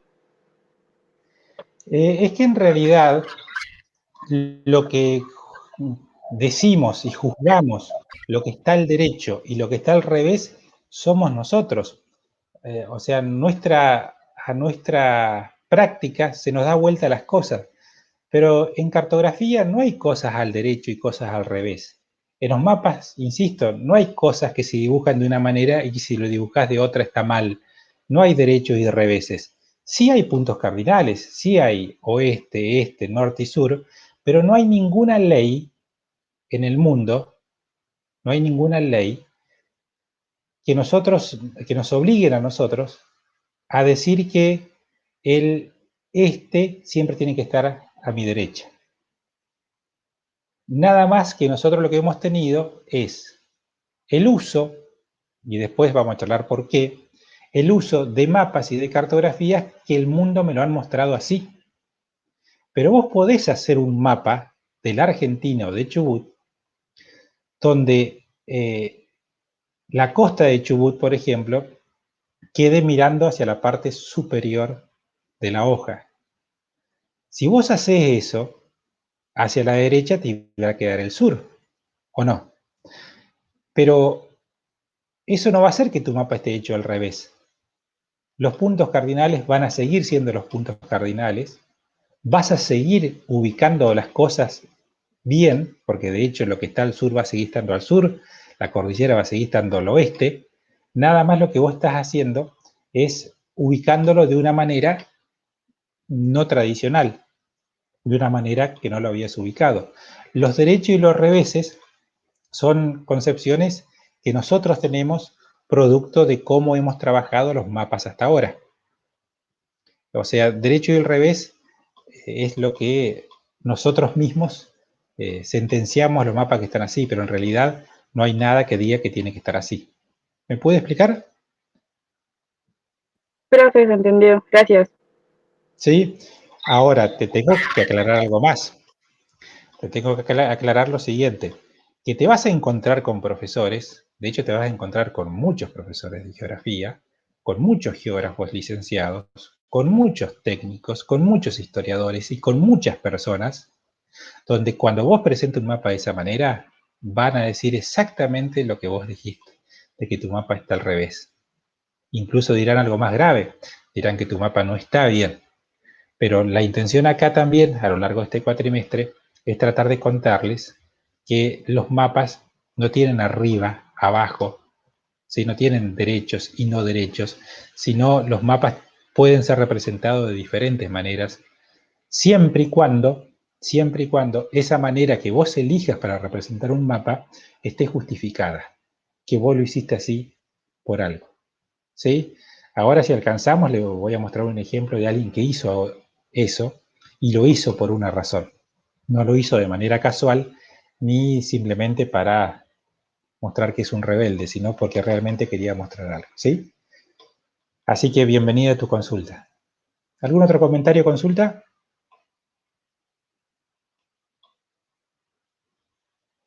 ¿No? ¿Avanzamos un poco entonces? Bueno, esto se lo he escrito acá y le he puesto esta filmina para que también tengamos allí la noción de que lo que hacemos mapas no es solamente el mundo occidental, no son solamente europeos, americanos. Los árabes hacen sus mapas, de hecho lo han hecho y tienen su propia historia cartográfica. No vamos acá a meternos en historia cartográfica del mundo árabe, pero simplemente le mostramos que existen mapas árabes. Por ejemplo, acá les mencionamos a un gran cartógrafo árabe que ha sido Al-Idrisi, de él hay mucho escrito, mucho escrito. No vamos a entrar en ese detalle, pero reitero, le ponemos este ejemplo para mostrarles que las otras culturas también han desarrollado mapas, por nosotros poco o nada conocido. Ni hablar del lejano allá, del sudeste asiático, de China, de Japón, de las demás culturas que están por allí, porque también tienen sus propias historias cartográficas. Esto se lo muestro nada más para que vean que las demás regiones del planeta también han tenido su desarrollo cartográfico, ¿sí? Ese es el objetivo de que esté Al-Idrisi y este mapa que ustedes están viendo aquí. Ningún otro, no hace falta que estudiemos en detalle Al-Idrisi. Bueno, acá aparece otro referente, Ortelius, ya mucho más reciente acá, en el año 1570. ¿Por qué lo tomamos en cuenta a Ortelius? Es porque ahora sí logras el primer atlas moderno. El Atlas moderno es eso que se parece a lo que ustedes pueden tener en casa, que es un libro que tiene mapas e información escrita. Mapas e información escrita, eso es lo que es un atlas. Y uno de los primeros atlas es este que están viendo, el de Ortelius. Ahí tienen la cantidad de mapas, que es impresionante, 70 mapas dentro de su obra. Tienen ahí cuánto de Europa, cuánto de Asia. Pero lo importante de Ortelius es que crea el primer atlas de la manera que nosotros lo conocemos, que es cartografía e información escrita. Cartografía e información escrita, por eso a Ortelius lo traemos también como un referente. Avanzamos un poquito más. Ya estamos entrando en la Edad Moderna, dejamos la Edad Media, estamos entrando en la Edad Moderna, acá le pusimos los siglos para que se acuerden, en caso que no lo recordaran, del siglo XV al XVIII. Y ahí hay un gran giro, un importante desarrollo de nuevos saberes, de nuevos elementos, de nuevos productos cartográficos, con los descubrimientos, los viajes de España, de Francia, de Inglaterra, de Holanda, hacia América, que empiezan a cartografiar los nuevos territorios descubiertos. Y aparecen un tipo de cartografías que son los portulanos, acá está mal escrito, portulanos, que son estos mapas que tienen, vieron que se ve, a ver si lo agarran un poquito más. ¿Vieron que se ve acá unas líneas que van por el océano? ¿Lo ven? Sí. ¿Sí? Los portulanos son estos, son productos cartográficos que sirven para navegar. Y estas líneas lo que marcan son direcciones, ¿no? Por ejemplo, si yo quiero ir desde, no sé, a España, por ejemplo, tengo algunas líneas de direcciones que me llevan hacia América. Uno siguiendo esa línea de direcciones llega al lugar que quiere llegar. Esto lo vamos a ver más adelante, cómo se establecen líneas de direcciones, pero se establecen ángulos. Es decir, si yo parto de acá, ¿qué ángulo tomo para llegar acá? ¿Qué ángulo? Insisto, lo vamos a ver más adelante, pero si tienen idea del transportador que usaba en la secundaria, ustedes saben que son 0 grados, 90 grados, 180 grados, 270 grados y 370 grados. Tienen por ahí en mente ese transportador, ¿no? Fíjense, para viajar de España a esta parte de Estados Unidos tendría que hacer un viaje cuya dirección sea 270 grados, que uno iría midiendo esos grados de dirección en un portulano y también observándose el recorrido desde la misma superficie del barco para que puedan tener ese recorrido, esa dirección en ese viaje. O sea, los portulanos se crearon para establecer direcciones que permitían navegar de un rincón a otro, de un continente a otro, como lo están viendo acá. ¿Sí? Por eso se toman como también un momento importante en la historia de cartografía el desarrollo de estos portulanos en la navegación, pero ya estamos hablando de la Edad Moderna. Acá le mostramos otro hito, Américo Vespucio. ¿Le suena Américo Vespucio? Aparte de ser el nombre de una calle.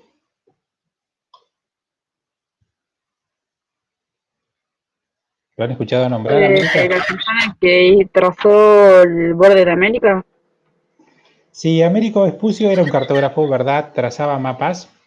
Me acompañaba sobre todo a las expediciones portuguesas acá en América del Sur, pero era un cartógrafo que trazaba mapas de todos los lugares que recorría. Y Américo Vespucio, yo siempre digo que es un poco, no creo que haya sido su intención nunca trascender en la historia, porque aparte de ser un muy buen cartógrafo, porque hacía muy buenos mapas de sus expediciones, de las expediciones que él acompañaba, lo único que tuvo también, que después lo llevó a ser famoso, es el hecho de que eran tan buenos los mapas que hacía, y todos sus mapas eran firmados, que llegó un momento que la corona española primero y los demás reinos de Europa después querían los mapas de Américo, que trazaba sobre las nuevas tierras de este continente que empezaba a ser descubierto por los europeos. Y ese hecho de volverse como el cartógrafo de moda, entre comillas, aquel que tenía muy buenos diseños de esas nuevas tierras y el hecho de firmar sus obras, llevó a que se transforme en un cartógrafo famoso, al punto tal que nuestro continente lleva el nombre que tiene por este cartógrafo, ¿no? Por el hecho de pedir las cartas, así se llamaban a los mapas, las cartas de Américo, cada vez que querían ver un determinado lugar de estas nuevas tierras descubiertas. Fue así que en este gran mapa que están mirando, muestra por primera vez la incorporación de esta porción de este continente nuevo que estaban siendo descubiertos, y allí por primera vez se ve por aquí debajo tímidamente el nombre de América, en honor, entre comillas, a ese cartógrafo que dibujaba estas tierras, ¿no? Y esa América es femenino y no es masculino, porque en cartografía de aquellos tiempos, no ahora, de aquellos tiempos, las nuevas tierras descubiertas debían llevar nombres femeninos o en alusión a algún rey o alguna realeza, y si no fuera realeza, se respetaba esta idea de bautizar todo en femenino y no en masculino. De ahí sale nuestro nombre, que fíjense hasta dónde el trabajo de Américo tuvo trascendencia, ¿no? Al punto tal que el segundo continente más grande de la Tierra lleva su nombre. ¿Se pudo entender eso? Sí. ¿Sí? Toda esa época de descubrimientos hizo que aparecieran nuevas cartografías con nuevos elementos adentro de las cartografías. Si ustedes eran un cartógrafo de aquel entonces, y lo digo en masculino porque debo decir que en la historia no hay cartógrafas re famosas, obviamente que sí. De hecho, si quieren un día hablamos de las cartógrafas, pero la mayoría de los trabajos de los cartógrafos de aquel entonces, si ustedes fueran un cartógrafo, tendrían que ver qué técnica usan para hacer un producto que le muestre mucha información a los que quedaron del otro lado del océano, sea un rey, sea quien lo haya mandado a este lugar. Y los dibujos cartográficos de la época del descubrimiento de la Edad Moderna se caracterizan por eso, por incorporar gran cantidad de elementos que describen los lugares. Y esta es una de las cartografías, creo que muestra esta gran descripción de los lugares que empiezan a ser descubiertos. Esta es la zona de Terranova, allá en la costa este de América del Norte, y ven que hay de todo. Acá, si ustedes no fueran el cartógrafo, fueran, o sea, el rey o la reina que se quedó en España o donde sea esperando la cartografía, verán no solamente cómo son las costas, sino verán cuál es el lugar seguro a donde desembarcar, verán la presencia de agua dulce, la presencia de tribus que en algún lugar, que algunas pueden ser pacíficas, otras pueden ser violentas, el lugar donde hay recursos naturales, donde hay animales, en donde están los asentamientos de la gente que ustedes enviaron. Es decir, son cartografías de síntesis que muestran mucho detalle de esas expediciones. Toda la edad moderna, la era de los descubrimientos, se caracterizan por este tipo de cartografía con mucha información, porque tenían que realmente informar a los que quedaban en el otro lugar, allá en Europa, cómo eran estos nuevos sitios a descubrir. ¿Sí? Y le puse un solo ejemplo, insisto, hay cientos de ejemplos de cartografías de esta época. ¿Sí? Entrado más acá en la actualidad, hay que hablar de otro corte temporal, que es a partir del siglo XIX. En el siglo XIX estamos hablando a partir de los 1800 en adelante. 1800 en adelante. Allí hay un quiebre grande en la cartografía. Aparecen otros modelos cartográficos, otras formas de representar la Tierra. Es esto que están viendo, que son los mapas topográficos, también llamada cartografía topográfica. Más ni nada menos que mapas la altura de relieve sobre el nivel del mar, las profundidades, si en caso que sea una zona de profundidades, y la técnica para dibujar eso fueron el trazado de líneas que marcaban las alturas. Si alguien vio una carta topográfica, de hecho vamos a ver más adelante, verán que están atravesados por líneas que me dice, este lugar está a tantos metros del nivel del mar, esto está a tantos metros. Es decir, muestran las características, el detalle de qué tan alto, qué tan bajo, qué tan profundo, qué tanta pendiente existe o pendiente más suave existe en un lugar. O sea, va hacia el relieve, hacia las alturas y profundidades sobre el nivel del mar. a partir del siglo XVIII, siglo XIX y principio del siglo XX, hay un gran desarrollo de la cartografía topográfica, de las cartas topográficas, como se llama el producto, cosa que hasta ese momento no había sucedido. Es el momento donde la gente, los profesionales salen al terreno a medir alturas. Son las épocas de las campañas al interior de los países para cartografiar en detalle los territorios, para tener esa radiografía más precisa de cómo son los lugares que integran cada uno de los estados, ¿sí? Estos son algunos ejemplos de mapas topográficos creados durante esos primeros años de desarrollo. Nosotros en esta cátedra usamos cartas topográficas, y una de las cosas que suele llamar la atención cuando las traemos a las aulas, las sacamos de biblioteca, que en biblioteca hay cerca de 100, llevamos algunas a las aulas y lo mostramos a los estudiantes, y los estudiantes leen que muchas de estas cartas fueron creadas en 1940, algunas de 1920, incluso algunas de 1950. Estamos allí, principio del siglo XX, donde en Argentina se empezaba a dibujar los relieves, las alturas.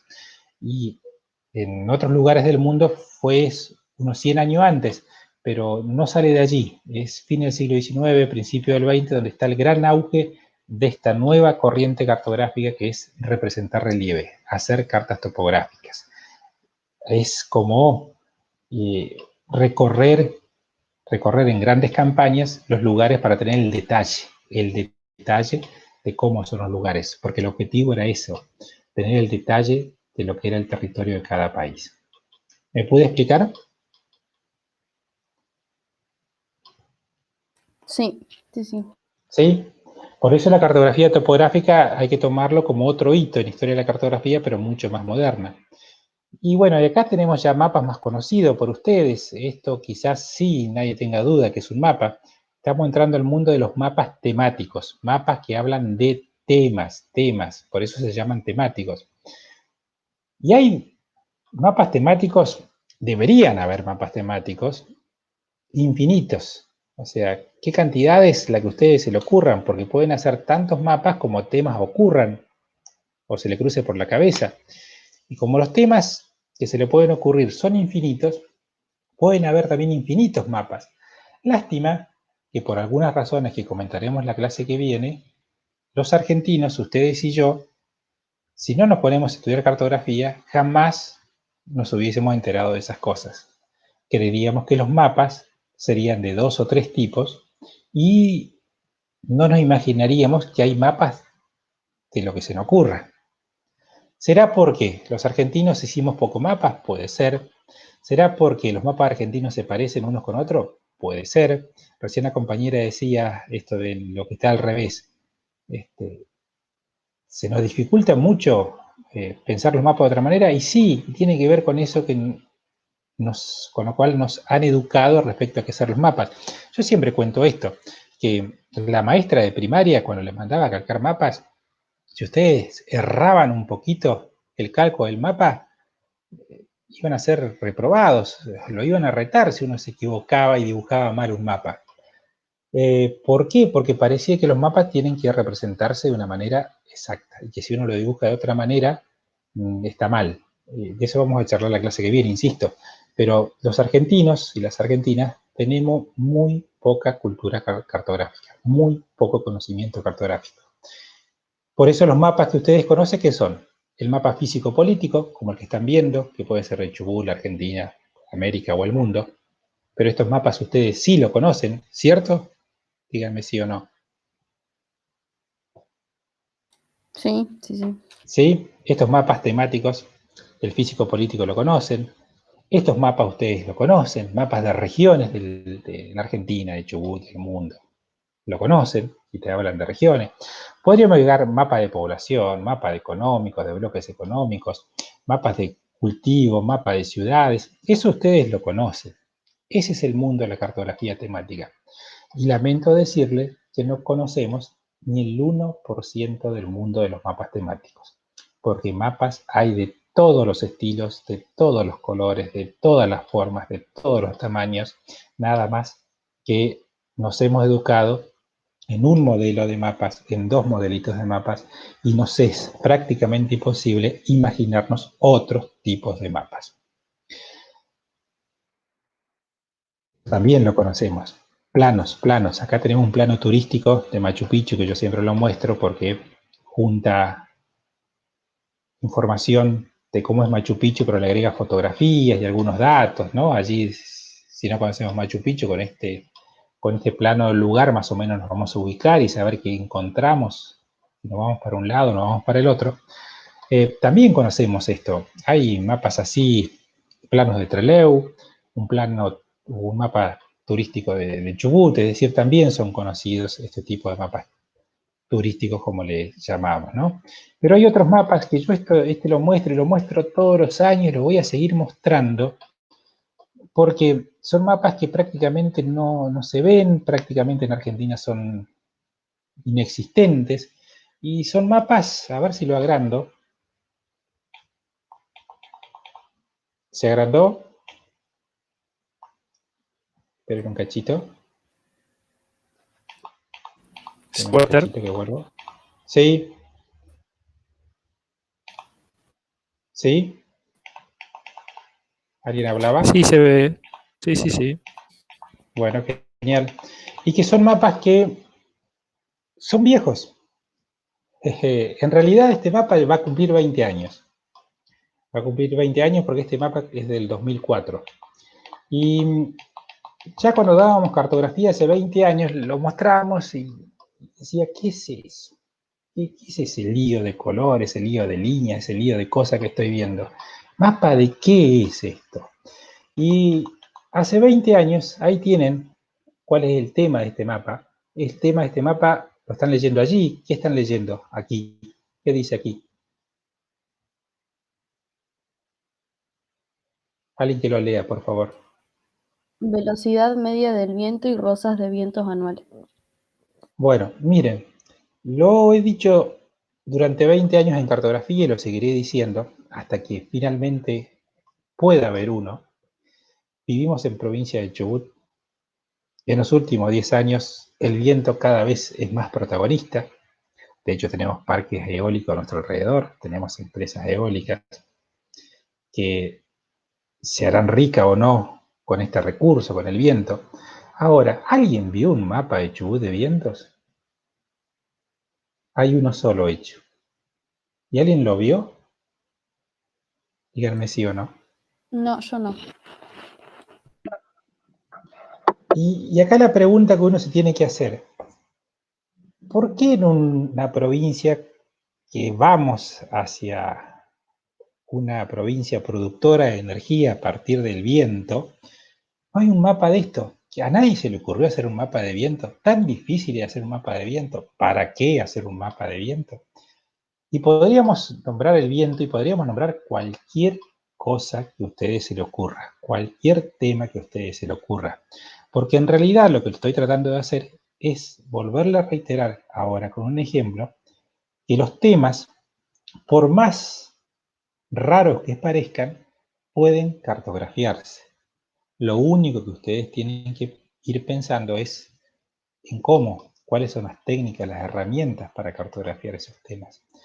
Y una vez que entienden esa herramienta, generar ese tipo de producto, porque este tipo de producto, ¿qué dice? Miren, vamos a leerlos, porque los mapas están para eso, para leerlos. Me dice que este mapa, usando colores, que ustedes lo están viendo aquí en el cursor, me marca la velocidad del viento. El viento se mide en nudos. Un nudo son casi 2 kilómetros, ¿sí? O sea, 20 nudos son 40 kilómetros por hora. Casi. Y pondrán en color más oscuro los lugares que mayor velocidad de viento tienen, colores más claros donde hay menor velocidad de viento. O sea, uno mirando esto sabe dónde el viento está más fuerte o más calmo en España. ¿Lo están viendo? El centro de España suele tener poca velocidad de viento. Esta telaraña me estará marcando de dónde es la dirección del viento, de dónde proviene el viento la mayor parte del año. ¿Sí? Fíjense. A ver, busquemos un ejemplo bien bien concreto. La mayoría de España suele recibir vientos de prácticamente todos los sentidos, salvo, por ejemplo, estas islas que reciben vientos norte mayormente, como ustedes ven acá, o viento del este, o viento del oeste. Es decir, me dicen de dónde provienen los vientos. Y después, a ver si logramos ver la otra referencia, lo voy a achicar un poquito. A ver, logramos achicar un poco. Van a ver que la dimensión de esos colores rosa que ustedes ven es la frecuencia del viento, es decir, qué cantidad del año ocurre con mayor frecuencia desde un determinado lugar. Entonces, miren, sería útil un mapa de viento en Chubut, y si uno lo hace con esta técnica, podríamos hacer un mapa que digan de dónde vienen los vientos a lo largo del año, qué zona de Chubut es la que mayor velocidad de viento tiene, las direcciones, la intensidad, todo lo que acabamos de decir. Que para determinados trabajos, para determinados estudios, se puede llegar a transformar en información esencial. Para donde uno ir y buscar información sobre este tema tan particular y tan nuestro como son los vientos en una provincia productora de este recurso, ¿no? Y podríamos seguir hablando de cientos y cientos de temas, pero la intención, reitero, ¿cuál es?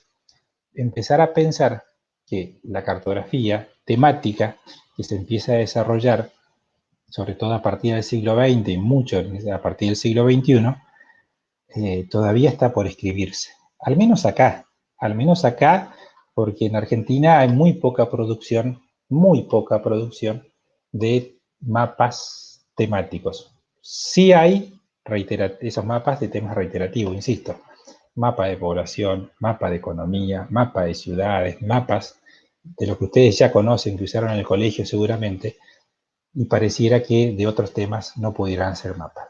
Todo eso realmente es muy alejado de la realidad, porque nadie tendría que tener ni miedo ni cierta parálisis en el hecho de generar cartografía nueva e inexistente sobre X temas con los cuales están pensando, ¿sí?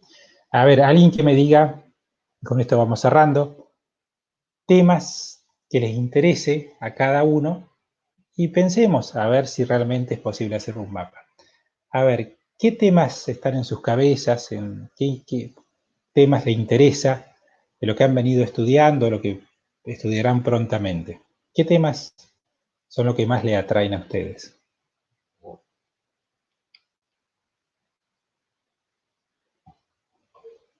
A ver, ¿quién se anima?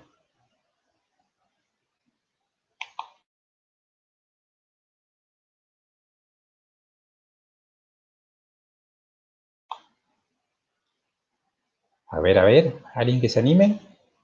O si no, avísenme, no se me ocurre ninguno.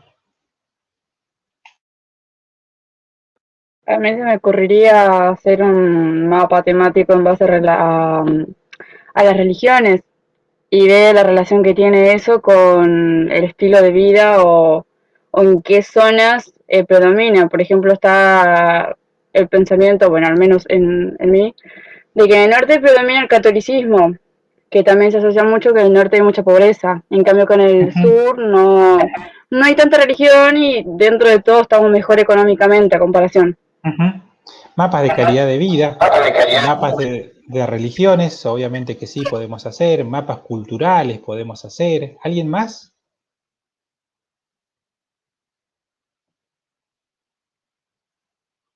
Mapas de género, mapas, no sé, de inseguridad que siempre está presente, mapas de ingreso. Yo pensaba, sí. Por ejemplo, de los cultivos que se pueden proporcionar acá en el valle, que no he visto ninguno, o cuáles son los que más predominan. Perfecto, mapas de cultivo. Del clima, ¿no? Perfecto, relacionados con condiciones climáticas, está bien. Miren, y uno casi siempre hace esto, lo que estamos haciendo, pensando en esos temas tangibles. ¿Tangible qué significa? Que lo puedo tocar, que lo puedo ver, tangible, o sea que está en la realidad y que nadie duda porque lo estoy mirando, lo estoy señalando, lo voy y lo puedo tocar. Ahora, también podemos hacer cartografías intangibles, cartografías sobre temas quizás no lo vemos en la realidad. Ejemplo, cartografías ideológicas, claro, podemos hacer cartografía ideológica. Cartografía satírica, que se burle de algo, por llamarlo así, podemos hacer cartografía satírica. No sé, cartografía gourmet, sí. Cartografía de olores, sí. Yo siempre digo este ejemplo. Cartografía para ciegos, sí. Y podríamos seguir, porque como le vengo repitiendo, hay infinitos temas y por lo tanto tendrían que haber infinitas posibilidades cartográficas. Ni hablar si a eso le agregamos que uno puede hacer cartografías del presente, puede hacer cartografías del pasado histórico y podemos hacer cartografías de un futuro que todavía no llegó. Ahí se me agrandan mucho más las posibilidades de pensar cartografía. Con todo esto, lo que he tratado de demostrarles con Historia de la Cartografía es que cartografía no es solamente para buscar información, sino también para investigar, para dar conclusiones, que la cartografía no tiene por qué estar en papel, que está de múltiples maneras, que los mapas no son solamente lo que acabamos de ver, sino realmente hay un mundo cartográfico poco conocido, una historia muy grande detrás, y que después seguiremos charlando qué pasa en Argentina, que a nosotros nos quedó así de chiquitito, el saber cartográfico que hemos aprendido y que venimos trabajando. Bueno, ¿me puede explicar? Sí, profe. Perfecto. ¿Sí? ¿Consulta, comentarios? ¿No hay? Bueno, la clase que viene vamos a hablar un poco de la Argentina, vamos a hablar un poco de América Latina y algo de el mapa, porque si hay algo que no hemos hablado todavía es qué es un mapa, cómo pensar el mapa, y espero que con esta clase de hoy se lleven una idea un poquito más amplia de cómo pensar a los mapas, ¿sí? Igual en el próximo encuentro seguiremos hablando de eso. Les recuerdo que el lunes que viene es feriado, por lo tanto la próxima vez que nos encontremos será por este mismo enlace, el miércoles que viene a las 5 de la tarde, ¿sí? Bueno, cumplimos con el horario, les agradezco por el tiempo, por la presencia. Cualquier cosa, estamos disponibles, ¿sí? Ya saben que Elio ha grabado todo, lo subirá seguramente al grupo de Face. Cualquier cosa, consultan por correo y nos encontramos la semana que viene. ¿Les parece? Sí, profe. Perfecto. Muy bien, Bueno, Walter. nos Nos vemos vemos, entonces. profe. Que anden bien. Nos vemos. Chao. Chao, chao. Eh,